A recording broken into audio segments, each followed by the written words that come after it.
Los reacomodos rumbo a la carrera presidencial del 2018 ya han comenzado, y en las últimas semanas han quedado evidenciadas las verdaderas posiciones de muchos actores políticos, particularmente del PAN. Se han hecho palpables los intereses y los enemigos compartidos que hacen surgir alianzas formales y alianzas de facto. La estrategia de unos y otros borra la línea que divide a los aliados de los adversarios.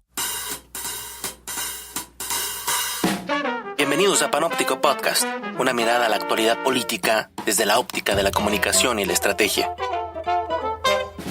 Margarita Zavala se ha pasado meses exigiendo que la dirigencia panista define el mecanismo de selección para la candidatura presidencial. Amagó con irse del partido si no se hacía a la brevedad. Pero ahí permaneció. Exigió que Ricardo Anaya declarara formalmente su intención de ser candidato. Luego le acusó de ser el causante de la vergonzosa derrota panista en el Estado de México, mientras Anaya ya se hallaba en Coahuila defendiendo la causa panista. Y finalmente, en días recientes, le ha exigido su renuncia por ser, según ella, un factor de división al interior del PAN. La reacción del presidente del PAN ha sido quizás la más inteligente: ignorar los desplantes de la ex primera dama y seguir construyendo un proyecto electoral que pueda capitalizar la dramática debacle del PRI. Ante la ineficacia de su estrategia política y la de su campaña proselitista por el país, Margarita Zavala y el resto del calderonismo han puesto manos a la obra y han optado por cruzar líneas enemigas para afianzar su posición. La precandidata panista, que no deja escapar de su boca el nombre del presidente de la República, se sentó en la banca. Dejó pasar algunos días observando el efecto de varios artículos que fueron publicados y donde se acusaba veladamente a un amplio grupo de familiares de Ricardo Anaya de aumentar su patrimonio. Las notas sirvieron meramente para darle material al presidente del PRI, Enrique Ochoa, para mantenerse en los medios algunos días, pero resultaron incluso contraproducentes para los intereses de Zavala, pues impulsaron un cierre de filas del panismo alrededor de Anaya. Días después, en una tramposa maniobra al interior del Senado, los calderonistas encabezados por Ernesto Cordero negociaron con el PRI la presidencia del Senado, desplazando a las senadoras Adriana Dávila y Angélica Rojas, que ya habían sido propuestas por el PAN, provocando la ira de la mayoría de la bancada blanquiazul. Sin el menor pudor, el grupo calderonista en el Senado mantuvo viva la posibilidad de dar pase automático y avalar el nombramiento de Raúl Cervantes como zar anticorrupción, también llamado el fiscal carnal por la oposición. Anaya no se amedrentó ante los ataques mediáticos por mantener su rechazo a Cervantes y en una demostración de poder logró aglutinar a los panistas en contra de su nombramiento, echando abajo la posibilidad de una candidatura única para la Fiscalía Anticorrupción y abriendo la posibilidad a una terna más amplia y un debate de frente a la sociedad.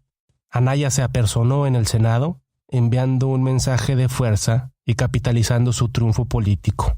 En este proceso, el presidente del PAN, quien ha hecho gala de sus dotes de estratega, mantuvo su discurso en torno a la unidad panista, a la inexistencia de una división interna, al tiempo que trabajaba la construcción del Frente Amplio opositor, ahora preregistrado ante el INE, para unir al PAN, el PRD y Movimiento Ciudadano bajo el manto de alternativa única frente a López Obrador.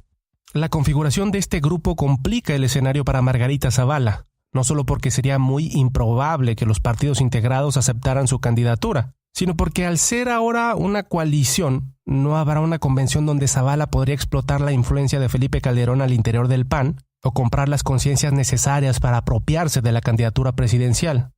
Para los simpatizantes del movimiento del rebozo morado, el posicionamiento de Zavala es suficiente argumento para su ambición presidencial, pero obvian lo evidente, su enorme lastre. Felipe Calderón, el autor de la guerra contra el narco y generador de la mayor violencia que haya vivido México desde la Revolución.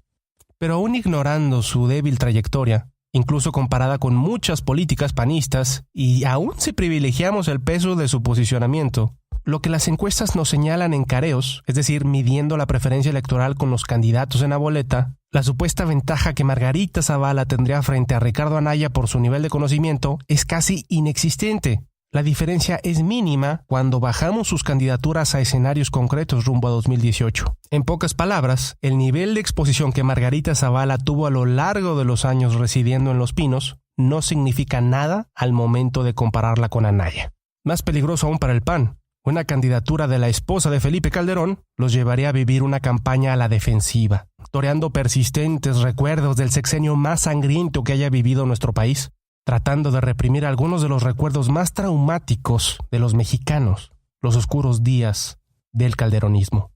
Esto no sería problema para Anaya, representante de una generación y un grupo político distinto, uno que sabe ser y hacer oposición, integrar una alternativa electoral plural, una opción de cambio conservador, sin choques, sin estridencias, que pueda alimentarse del miedo de un sector de la sociedad que mira con recelo a López Obrador.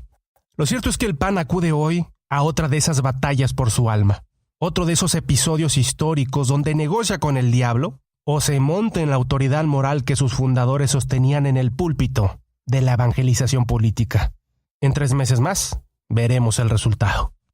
Soy Víctor Mancera y me despido. Síganme en Twitter en @bmancera, facebook.com/marketing electoral y youtube.com/Víctor Mancera. Hasta la próxima.